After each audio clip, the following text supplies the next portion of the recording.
नाज़रीन, पाकिस्तान तहरीक इंसाफ ने एक दफ़ा फिर से कल के एहतजाज की कॉल दे रखी है, लेकिन ऑफ कोर्स उसमें कुछ गिव एंड टेक चल रहा था।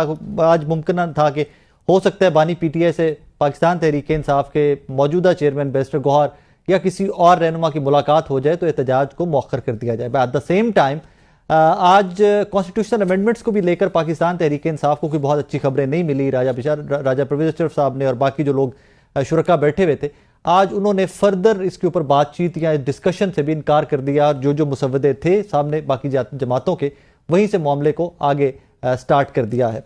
पाकिस्तान तहरीक इंसाफ के रहनुमा शुएब शाहीन साहब मेरे साथ मौजूद हैं। शुएब साहब, अस्सलाम वालेकुम सर। जी वालेकुम सलाम। खैरियत है सर, आप ठीक ठाक हैं? सर, सबसे पहले तो हमें ये फरमाइएगा कि कल का एहतजाज अभी है, या क्योंकि हमारे अजहर साहब ने तो ये भी कह दिया कि जी काफी सारे लोग पहुंच गए हैं इस्लामाबाद में, बाकी काफिले रास्ते में हैं, SCO चल रही है। सर, इन दिनों में एहतजाज अब कल है या पोस्टपोन हो गया हुआ? जी, अभी तक तो कोई पोस्टपोनमेंट नहीं हुई और बिल्कुल एहतजाज है। और हमने कोई बहुत बड़ा मुतालबा नहीं रखा था। हमने सिर्फ ये कहा था कि डॉक्टर को और उनके एक फैमिली मेंबर को, यानी उनकी बहन को मिला दें, ताकि हमें उनकी जो सेहत का मुताल्लिक तशवीश है वो हमें तसल्ली हो जाए। इसके अलावा तो हमने कोई इलीगल गैर कानूनी कोई मुतालबा नहीं। जेल मैनुअल रूल्स के मुताबिक, हाई कोर्ट के आर्डर्स के मुताबिक हमारा हक है हम उनसे मिले, और आज 1-2 हफ्ते से ज्यादा तकरीबन होने को है।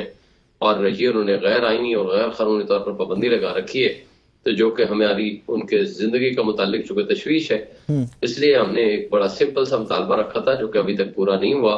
और अब इस वक्त तक एहतजाज इंशाल्लाह है और कल होगा। शुएब साहब, इंटरनेशनल डेलीगेशंस आ रहे हैं, गवर्नमेंट्स के हेड आ रहे हैं, चाइनीज वजीर आज़म यहाँ पर हैं, हिंदुस्तानी फॉरेन मिनिस्टर आ रहे हैं, बाकी डेलीगेशंस आ रहे हैं। इस सारी सूरत हाल के अंदर हम क्या इमेज दिखा रहे हैं पाकिस्तान का? अगर कल को प्रोटेस्ट हो रहा हो डी चौक में, यहाँ पर एक तरफ इतनी बड़ी कॉन्फ्रेंस SCO और एक तरफ एहतजाज चल रहा हो, क्या पैगाम देंगे हम एज अ नेशन? देखें, हमने तो इसी वजह से 6 अक्टूबर से लेकर 17 अक्टूबर तक सारे प्रोग्राम और यहाँ एहतजाज मंसूख कर दिए थे इस्लामाबाद में, पिंडी में। वजह क्या है? वजह यह है कि जब एक सबसे बड़ी पॉलिटिकल पार्टी के लीडर की जिंदगी को खतरा हो और 2 हफ्तों से उन्होंने मुलाकात नहीं कराई है हमें कोर्ट आर्डर्स के बावजूद, इन कठपुतलियों को ये एहसास नहीं है कि हम कोई गैर कानूनी गैर आईनी मुतालबा नहीं कर रहे। हमने सिर्फ ये कहा है, हालांकि हमारा हक है, हफ्ते में हमारी 3 मुलाकातें होती हैं तो जो कि वो पाबंद है करने के, और उसमें हमारे कोई एहतजाज कोई चीज हमारा उसका इशू नहीं है। लेकिन अगर उनकी जिंदगी को खतरा है, उनकी सेहत को खतरा है, मुलाकातें बंद कर दी हैं, और जो फोकल पर्सन था उसने कंटेम्प्ट पिटीशन फाइल की, उसको 6 दिन पहले उठा लिया गया, गायब कर दिया, जो मिसिंग पर्सन में शामिल हो गया, और अभी तक उसका नहीं पता। और हमने सिर्फ ये कहा है कि डॉक्टर को और उनकी एक बहन को मुलाकात करा दे ताकि तसल्ली हो जाए कि उनकी सेहत ठीक है। और आप डॉक्टर्स की फैसिलिटी नहीं दे रहे और आप उनकी सारी सहूलियात वापस ले लिए हैं, इलीगल कन्फाइनमेंट में आपने रखा हुआ है, तो हमारी तरफ से तो कोई इशू नहीं है। लेकिन इन बेईमानों, इन कठपुतलियों और इन फॉर्म 47 की पैदावार जो डाकाजनी के जरिए वजूद में आए हैं, ये यजीदियत की पैदावार है, और इनको एहसास नहीं है कि ये जो कुछ करने लगे हैं ये इनके लिए कितना एक खतरनाक फेल है। और ये सर, 15 को आपने प्रोटेस्ट अनाउंस किया हुआ है, 18 तक पाबंदी है, 2 दिन का पर्दा है बीच में। सर नहीं, मुझे ये बताएं, जब हमने 2 तारीख को प्रोटेस्ट अनाउंस किया था कौन सी पाबंदी नहीं थी? हाँ, ये बात। दूसरा मुझे बताएं कि 8 सितंबर को जब हमारा जलसा था, और सबसे पुरअमन जलसा हमने इनकी इजाजत से और कोर्ट के 6 ऑर्डर्स की रोशनी में हमने किया, मेरे समेत सारे लोगों को ATC के यानी दहशतगर्दी के मुकदमात में जेलों में भेज दिया। मैं खुद 7 दिन रहकर आया। अगर ये इनका दोहरा मेयार है तो इनके लिए तो हर वक्त पाबंदी है। इनके लिए आइन और कानून तो कोई अहमियत नहीं रखता। इन बदमाशों से मुतालबा करें कि भाई हमने कौन सा गैर कानूनी मुतालबा। सर, वहां पे तो हमेशा आपके साथ खड़े हुए ना, जहां जहां पर आप लोग विक्टिम थे। जब इन्होंने मुलाकात करानी होती है तो सुबह 7 बजे दरवाजे खुलवा देते हैं जेल के। तो शायद सर हो सकता है कि मुलाकात हो भी गई हो, आपको पता ना चला हो इन्हीं दिनों में। अगर मुलाकात हो गई तो हम 1 सेकंड लगाएंगे, हम कॉल ऑफ कर देंगे। लेकिन इन बदमाशों को से पूछें कि ये इन लोगों को एहसास इस बात का नहीं है कि किसी इंसान की अगर जिंदगी का क्वेश्चन है और वो सबसे बड़ी पॉलिटिकल पार्टी का सरबराह है, वो साबिक प्राइम मिनिस्टर है, उसका हक है उसको मेडिकल फैसिलिटी बिल्कुल हक है, बिल्कुल हक है। जिंदगी का मुताल्लिक पूरे पाकिस्तानी अवाम और कौम जो आज 85% उसके पीछे खड़े हैं, उनका हक हासिल है कि उनको उनकी जिंदगी। शुएब साहब, कल फिर कहीं ये ना हो कि आपकी लीडरशिप एहतजाज की कॉल तो दे दे, लोग बेचारे निकल आए, कोई राइट लेफ्ट से कोई पहुंच जाए, डंडे डंडे खाता, एंड में लीडरशिप फिर मिसिंग हो।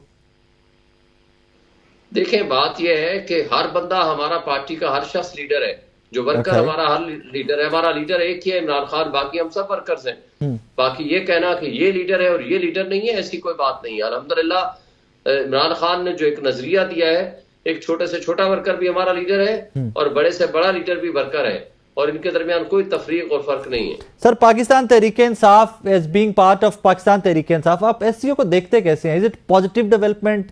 क्या हमारे पास गोल्डन चांस है कि हम पूरी दुनिया के सामने अपना ब्राइटर इमेज रख सकें?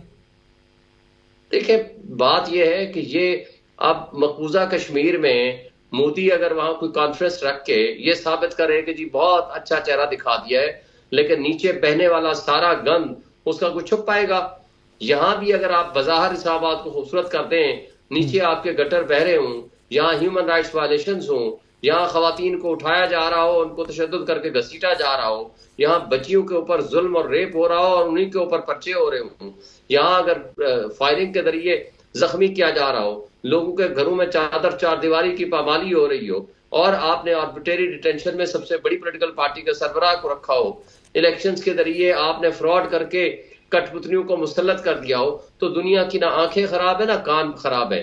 वो देखते हैं, उनके पास मीडिया है और सारी इंफॉर्मेशन होती है।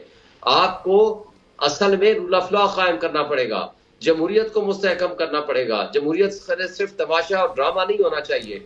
और जब तक आप ये माहौल नहीं देंगे, जब तक आइन और कानून की बालादस्ती कायम नहीं करेंगे, इंसाफ के निजाम पे जो हमलावर हो रहे हैं, और आज भी आप देखें, आज भी हमलावरी जारी है।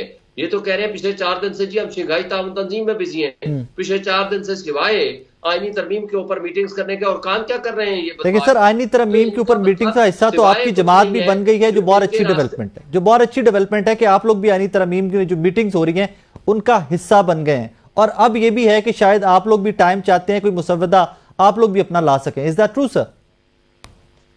जी, हम तो अपना मुसव्वदा लाना चाहते हैं, और लेकिन हम इनको एक इलेजिटिमेट भी समझते हैं। हम अपना इनपुट भी देना चाहते हैं, लेकिन ये कहते हैं कि हर हाल में मजबूरी भी है और जरूरी भी है कि जी 25 से पहले करें, ताकि अपनी पसंद के कैंगरू कोर्ट्स बना सके और काजी फाइसा को उनके ऊपर मुसल्लत कर सकें। देखिए, पिछली दफा 18th अमेंडमेंट 9 महीने या 10 महीने लगे थे उसकी डिस्कशन में। आज 1/5 ऑफ द कॉन्स्टिट्यूशन आप तब्दील करने जा रहे हैं, और आप 2 दिन 4 दिन और 1 महीना देने को जा रहे हैं। शुएब साहब, जाते जाते मेरा एक सवाल, मौलाना फजलुर रहमान साहब की जमात ने जो मुसव्वदा सामने आया है उनका JUIF का, उसमें सिर्फ 2 चीजें हैं जिन पे मैं आपकी थोड़ी सी रहनुमाई चाहूंगा। एक तो उस मुसव्वदे में ये लिखा गया है कि जनाब 1 जनवरी 2028 से तमाम इकसाम के सूद के खात्मे की तजवीज़ दी गई है, और सेकेंडली किसी भी कानून साजी की इस्लामी नजरियाती कौंसिल से मंजूरी लेना लाजमी होगा। Sir, being a political party, what do you think कि कोई भी लेजिस्लेशन हो, नेशनल असेंबली कोई भी पार्लियामान लेजिस्लेशन करे, कानून साजी करे, इस्लामी नजरियाती कौंसिल से उसकी अप्रूवल लेना लाजमी होगा? आप मुत्तफिक हैं उससे सर? देखिए, एक रीजनेबल बात है कि इस्लाम के मुतालिक अगर जब सर इस्लाम के मुतालिक नहीं, इसमें लिखा हुआ है किसी भी कानून साजी, किसी भी। देखिए ना, मैं वही कह रहा हूँ ना कि हमारी पार्टी इसमें लीगल, हमारी जो टीम है उस पर डिस्कस कर रही है, देख रही है। हम आईनी तरमीम का जो मुसव्वदा उनका आया है उसको हम रीजनेबली डिस्कस करेंगे।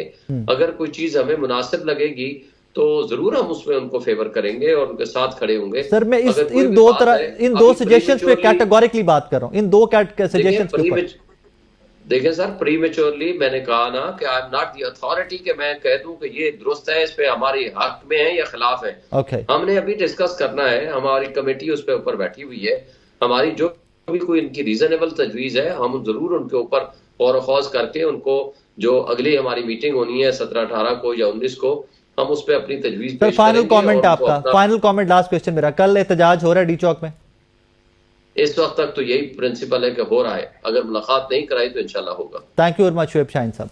नाज़रीन, जहां पर आज हमने तकरीबन तमाम नेशनल स्टोरीज जो हैं हमने वो कवर की, वहीं पर एक बड़ा अनफॉर्चुनेट सा इंसिडेंट लाहौर में पेश आया है। एलिज्ड इंसिडेंट है, उसकी डिटेल्स अभी तक नहीं है। एक निजी कॉलेज है जहां पर एलिजिडली किसी बच्ची के साथ ज्यादती का वाकया पेश आया, और उसके बाद वो जो स्टूडेंट्स हैं उस कॉलेज के, वो सरापा एहतजाज है। यहाँ पर सिर्फ 2 चीज़ें कि जहां पर वो सरापा एहतजाज थे, जहां उन बच्चों के साथ बैठकर बात की जानी चाहिए थी, वहीं हुकूमती मशीनरी और उस कॉलेज के सिक्योरिटी गार्ड मासूम बच्चों के ऊपर, बच्चियों के ऊपर तशद्दुद करते रहे, और वो फुटेजेस आपने और मैंने देखी। यहां पर सजेशन यही कि उस कॉलेज की इंतजामिया के लिए और उस हुकूमत के लिए कि जो एक खातून लेड गवर्नमेंट है, जिस गवर्नमेंट के अंदर मजीद अहम तरीन ओहदे जो हैं वो खवातीन लीड कर रही हैं, वहीं पर एक बच्ची का जब मामला आता है तो वहां पर होना ये चाहिए ताकि इंक्वायरी थॉरो होती।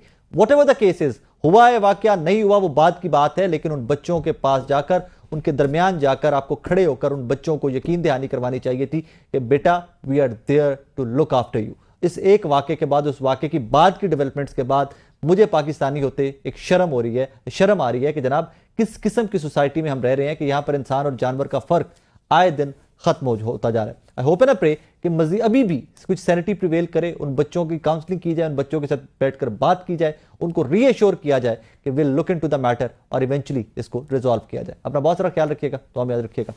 अल्लाह हाफिज।